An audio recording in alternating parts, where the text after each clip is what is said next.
Good evening, everybody. This is the Camera Artist Guild Thursday Image Critique, and I am your host, George DeLoache. I'm a portrait artist and photographer's coach coming to you from Los Angeles, California, and I hope you have had a fabulous week. I'm glad to be back and meeting up with you again on this Thursday. We've got some great images, and we're going to get into those in just a little bit. I hope your week's going good.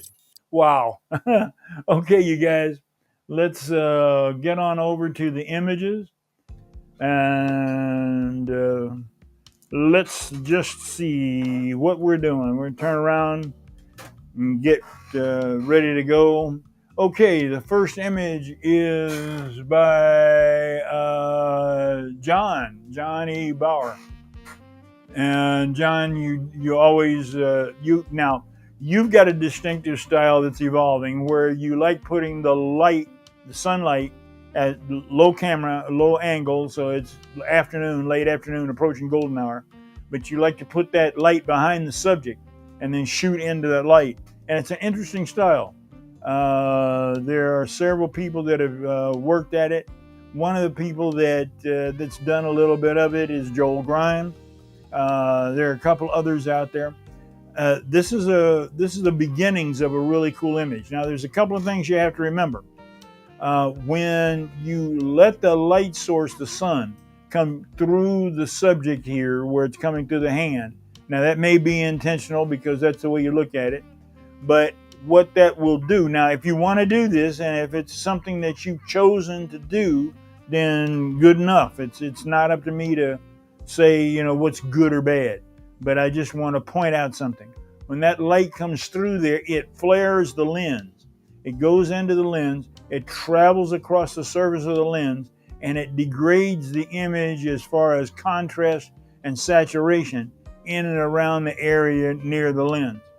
And because it's a bright light and very bright and is flaring into the hand and the body and upper torso, your eye gets drawn there, where I would believe that you would want the eye of the viewer to be right up here at the subject. Now, the subject is, it's pretty neat. I think that you could move that camera position just a little bit over and let that light, and keep the same lighting pattern behind, but let that light not come through the arm right here, but actually be blocked off by the arm. Hold the left arm out so you would get a shape in the upper torso of the body, but you wouldn't get that flare coming through the lens because the body itself would be blocking the direct light, and then you're using your artificial light. Maybe your composition would be a little stronger if you took the image from right bullseye dead center and moved it a little bit off to the third, brought a little more basketball net in there. I think that would strengthen it. And I would put, and I understand you're trying to show height, and that's admirable. One of the best ways to do that from this position, if you're going to take a low position like that, is a shift tilt lens. I have one that's a Nikon lens. It happens to be an older one, and it's manual. But the lens elements, front elements, actually shift. And what that does is that changes the perspective. You have the same height, but you bring the feet and the head back together so that the feet don't look so huge and the head looks so small. Yet you still have the same height relationship. So that's maybe a radical decision, but it's a lens that you'll use periodically. You could do that in Photoshop. You can do some stuff with the transform tool to bring that together. Or you can raise that camera angle till it's about waist high and try at that, or move farther off the subject to the back and use a longer lens.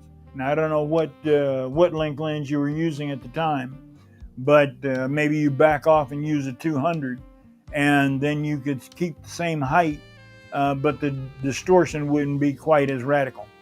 But it's still a great image. I really like it, and I like your style. I can still remember the lady on the bench alongside the ocean with the sun behind her hat and everything, which made for a very nice looking image. So just keep it up, man. Keep it up. You definitely have a style developing. I can tell your image the minute it comes up. Okay, Keith Davis. Now, Keith, Keith runs a lot of different things, does a lot of different things, and so his style is all over. But this is unusual for you to move into this area. I actually think this one really calls for at least a reflector, if not a secondary light source, an available light source. Like I would use a large shoot-through umbrella if I could get away with it, like a Paul Buff or a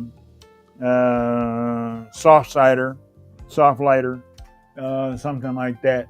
And I wouldn't put enough light through it that you could really tell, but I'd raise her exposure up a little bit more. Now, two things would happen when you do that. You could darken the background down a little bit by dragging the shutter, that is, increasing the shutter speed, and then adding the light on the front end, which would still keep this beautiful rim light that you're getting from the sun. But there's a couple of things you can do. Just kind of balance that light out there a little bit more. Okay. And again, Keith, boy, you have really developed as a photographer. I want to just say that, man, I remember when you started out, and I remember that the images that you were sending, they were all pent up, and I couldn't show half of them because they were so provocative. And now you're starting to move over to other stuff. Now, I'm comfortable with provocative images as long as it's not too many X's in it. But Facebook won't allow me to transmit images that are provocative. But anyway, you're one of the good brothers, man, and I just really think you're great, man. That's Philadelphia. That's Keith Davis.